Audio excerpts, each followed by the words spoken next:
കാസർഗോഡ് ബേക്കലിൽ വേടന്റെ സംഗീത പരിപാടിക്കിടെ തിക്കിലും തിരക്കിലും പെട്ട നിരവധി പേർക്ക് പരിക്കേറ്റു. കുട്ടികൾ ഉൾപ്പെടെ കുറെ പേർ ആശുപത്രിയിലാണുള്ളത്. പരിപാടിക്കിടെ റെയിൽപാളം മുറിച്ചു കടന്ന 2 യുവാക്കൾക്ക് ട്രെയിൻ തട്ടിയും പരിക്കേറ്റു. ഇനിയിപ്പം ഞാൻ അവിടെ നിങ്ങളുടെ ഇടയിൽ കയറി വന്നിട്ട് അവിടെ ഇരുന്ന് പാടി ഞാൻ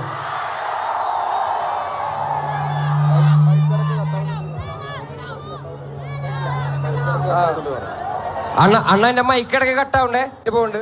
ഞാൻ നിങ്ങളുടെ വരുന്നേറ്റ് മുന്നേ കുറെ ആൾക്കാർ പറഞ്ഞു ഷോ നടക്കില്ല, തിരക്കും കാരണം ഷോ നടക്കാൻ സാധ്യതയില്ല ഇന്ന് ബേക്കലില് എന്നൊക്കെ പറഞ്ഞിട്ട് ഒരുപാട് ആൾക്കാരുടെ കമന്റുകൾ കണ്ടു. ഞാൻ എന്റെ മൈക്ക് കട്ടാവണ്ടേ ചേട്ടാ, എനിക്ക് ജീവനുള്ളപ്പോ ഞാൻ എന്റെ മുഴുവൻ പാട്ടും പാടിയിട്ട് ഇവിടെ നിന്ന് പോവുള്ളൂ.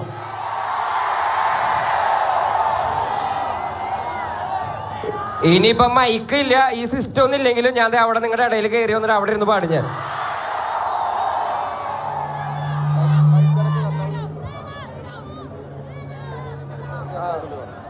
അണ്ണ എന്റെ മൈക്കിടക്ക് കട്ടാവണ്ടേ പോണ്ട്. ഞാൻ നിങ്ങളുടെ വരുന്നേറ്റ് മുന്നേ കുറെ ആൾക്കാർ പറഞ്ഞു ഷോ നടക്കില്ല, തിരക്കും കാരണം ഷോ നടക്കാൻ സാധ്യതയില്ല ഇന്ന് ബേക്കലില് എന്നൊക്കെ പറഞ്ഞിട്ട് ഒരുപാട് ആൾക്കാരുടെ കമന്റുകൾ കണ്ടു. ഞാൻ വേടന്റെ സംഗീത പരിപാടിക്കിടെയാണ് ബേക്കൽ ഫെസ്റ്റിനിടയിലാണ് ഇങ്ങനെ ഒരു അപകടം ഉണ്ടായിരിക്കുന്നത്. CK വിജയൻ വിവരങ്ങളുമായി ചേരുകയാണ്. CK, എന്താണ് സംഭവിച്ചത്? നിരവധി പേർക്ക് പരിക്കേറ്റിട്ടുണ്ട്. എന്താണ് ഉണ്ടായത്? അക്ഷയ്, 2 സംഭവങ്ങളാണ് ഉണ്ടായിട്ടുള്ളത്. ഒന്ന്, വേടന്റെ പരിപാടിക്ക് ക്രമാതീതമായി ആൾക്കൂട്ടം ഉണ്ടാവുകയും ആൾക്കൂട്ടത്തിനിടയിൽ തിക്കും തിരക്കും ഉണ്ടാവുകയും അതിനിടയിൽ ആൾക്കാർക്ക് പരിക്കേൽക്കുകയും ചെയ്തു.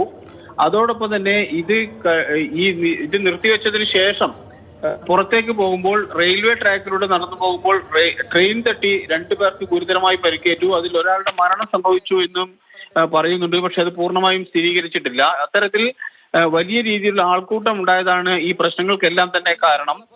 കഴിഞ്ഞ വർഷവും ഇതുപോലെ തന്നെ ട്രെയിൻ തട്ടി ആൾക്കാർക്ക് പരിക്കേറ്റിരുന്നു. അത് മാത്രമല്ല, ഇത്തരത്തിൽ വലിയ രീതിയിലുള്ള ആൾക്കൂട്ടം ഉണ്ടാവുകയും ചെയ്തിരുന്നു. പൊതുവിൽ ഈ ബേക്കൽ ഫെസ്റ്റുമായി ബന്ധപ്പെട്ട പരിപാടിക്കിടെ വലിയ വിമർശനം ഉണ്ടായിരുന്നു. പക്ഷെ അതിന്റെ ആവർത്തനം തന്നെയാണ് ഇപ്പോഴും ഉണ്ടായിട്ടുള്ളത്. ഇന്ന് അവിടെ വേടന്റെ പരിപാടിയും അതോടൊപ്പം തന്നെ പ്രസീത ചാലക്കുടിയുടെ പരിപാടിയും അവിടെ ഉണ്ടായിരുന്നു. ഈ പരിപാടിക്ക് ഒരുപാട് ആൾക്കാർ, അതായത് അവിടെ ഉൾക്കൊള്ളാൻ കഴിയാത്ത അത്രയും വലിയ ആൾക്കാർ പങ്കെടുത്തു. ഒരു ഭാഗത്ത് കടലും മറുഭാഗത്ത് റെയിൽവേ ട്രാക്കുമാണ്. ഇത്തരത്തിലൊരു സ്ഥലത്താണ് ഈ പരിപാടികളെല്ലാം തന്നെ നടക്കുന്നത്. ഈ പരിപാടികൾക്ക് ആൾക്കൂട്ടം കൂടിയപ്പോഴാണ് തിക്കും തിരക്കും ഉണ്ടാവുകയും അതിനിടയിൽപ്പെട്ടാണ് ആൾക്കാർക്ക് പരിക്കേൽക്കുകയും ചെയ്തത്. ഇതേ തുടർന്ന് പരിപാടി നിർത്തിവെച്ചതായി അനൗൺസ് ചെയ്തു. അത് കഴിഞ്ഞ് റെയിൽവേ ട്രാക്കിലൂടെ നടന്നു പോകുമ്പോൾ ഇവിടെ കൂടി ആൾക്കാർ കൂട്ടമായി ട്രാക്കിലൂടെ നടന്നു പോകുമ്പോഴാണ് തീവണ്ടി തട്ടി 2 പേർക്ക് ഗുരുതരമായി പരിക്കേറ്റിട്ടുള്ളത്. ഒരുപക്ഷെ മരണസംഖ്യ ഇതിൽ ഗുരുതരമായി പരിക്കേറ്റ ആൾക്കാർക്കും മരണം സംഭവിക്കാൻ സാധ്യതയുണ്ട് എന്നാണ് പോലീസും മറ്റും നൽകുന്ന വിവരം.